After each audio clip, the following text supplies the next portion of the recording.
So I have a question for you. I like to begin with a question. Are you a patient person? Would you describe yourself that way? You ever struggle with waiting for things? You know, of course, most of us struggle waiting for things. You ever find yourself on a path to quick satisfaction and even maybe instant gratification? I think in our culture we all struggle with that. We do. It's the consumer mentality that is rewarding our aversion to delays. We don't like delays. We want everything on time, everything coming to us quickly, next day delivery. I have a feeling I'm not alone in being impatient sometimes, in being led in this direction. So I remember one time I purchased a piece of furniture, and I've been waiting for this for a while, and it finally came, and so I got out of the box. Some assembly was required, okay? So I got out of the box, I started putting it together because I couldn't wait. So I just kind of neglected reading the instructions. I wanted to put it together. So I put it together, and then there's some spare parts left, and I realized I missed a few crucial steps along the way. You see, in the end, I had to take it apart and put it back together, and it took me 3 times the amount of time it should have taken me, and in the end, I kind of messed it up anyway to begin with. So it's just, it was bad. But sometimes this is what happens when we're impatient. We just skip on the important stuff, and we move on to that desire, that instant gratification of having ready, that's it, done. That's how we are.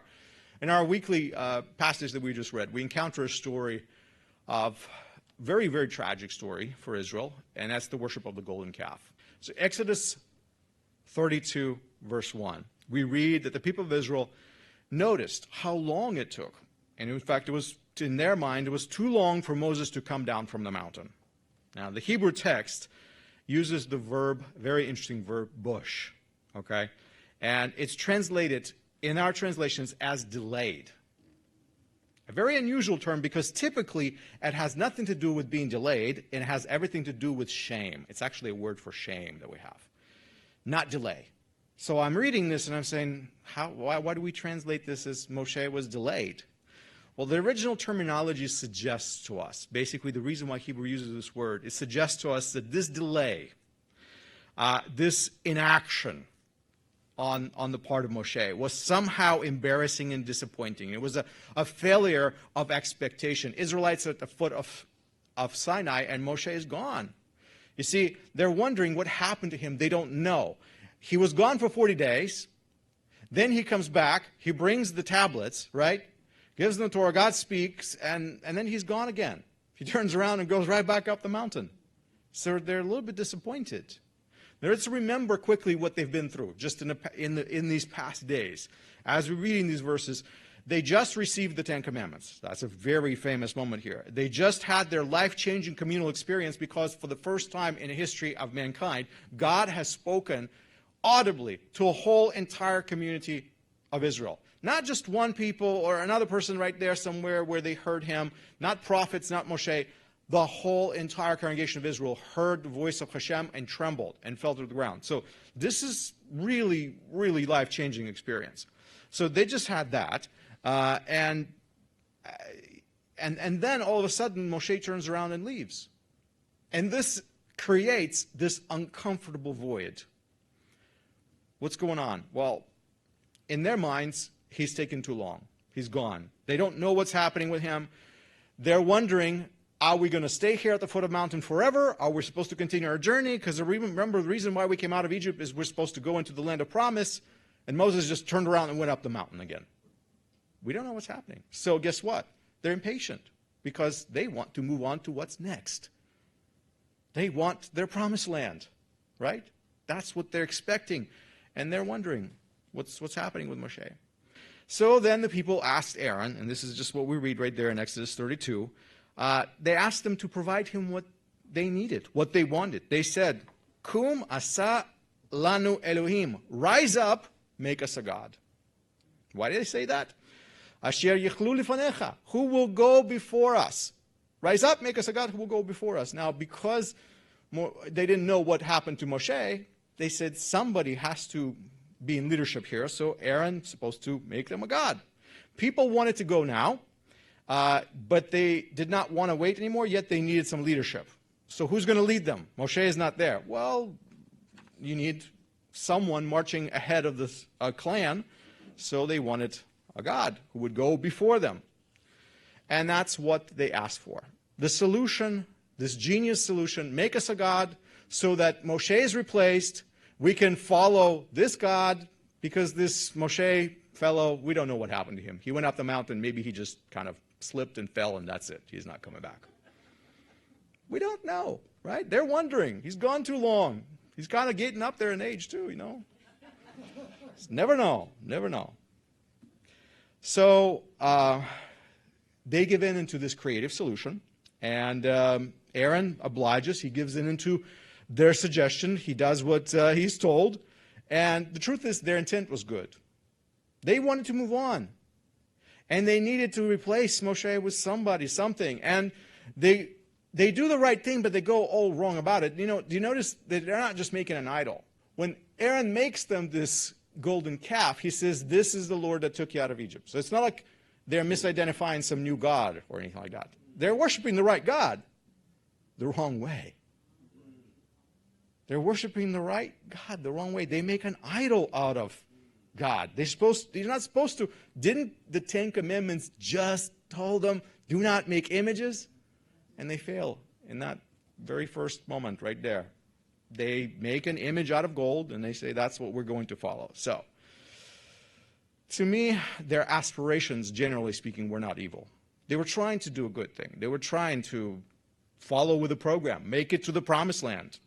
They simply thought too small of God, and they did what the Egyptians would do. They made a golden one and failed to follow the commandments that they were just given. Ignored, basically, what was told. So why did they do that?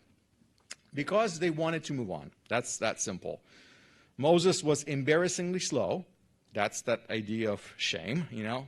Well, we're going to stand here at the foot of the mountain forever? We need to move on. What can we learn from this story? So I have two main points that I wanted to share with you. I think 2 action steps, perhaps, for us.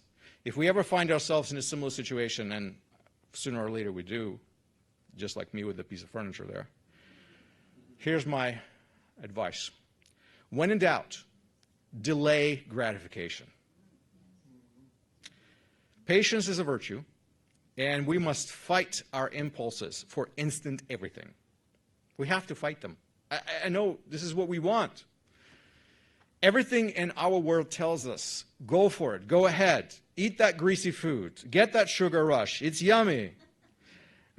Making a proper meal takes forever. Exercise takes too long. Instead, swallow a pill. Drive fast, use shortcuts, jump ahead into a relationship first, and then sort it out later.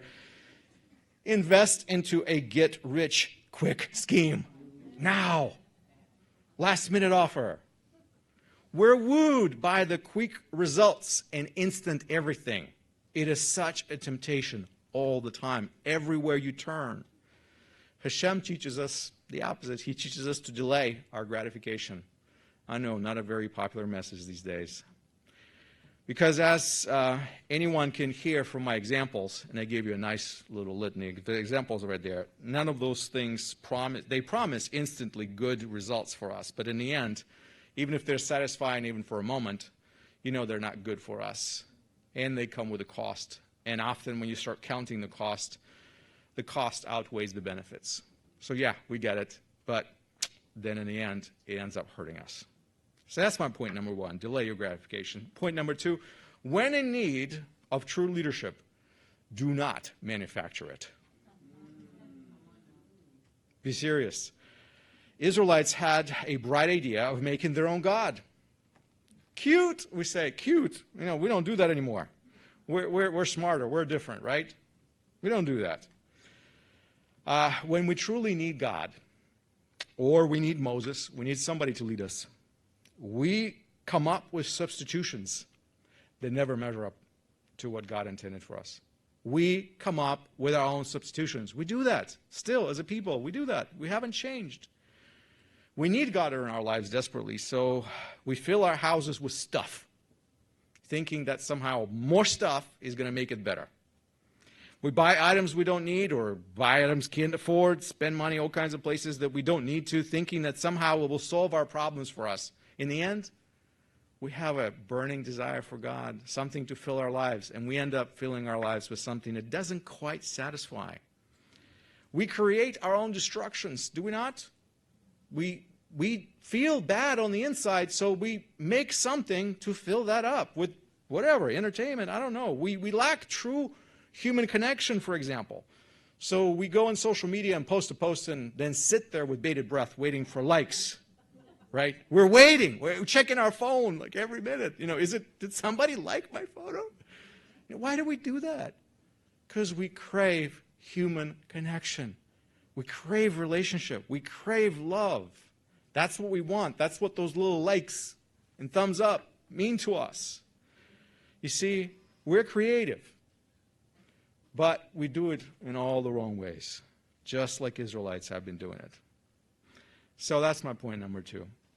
My prayer for all of us, and I'm including myself in this, that may we all find strength to stop seeking instant gratification in life and recognize that waiting is not a curse. Waiting makes things better. May we stop creating cheap substitutes for what we really need in our lives. May we pause and fix our gaze on Hashem, because He will give us exactly what we want if we just wait.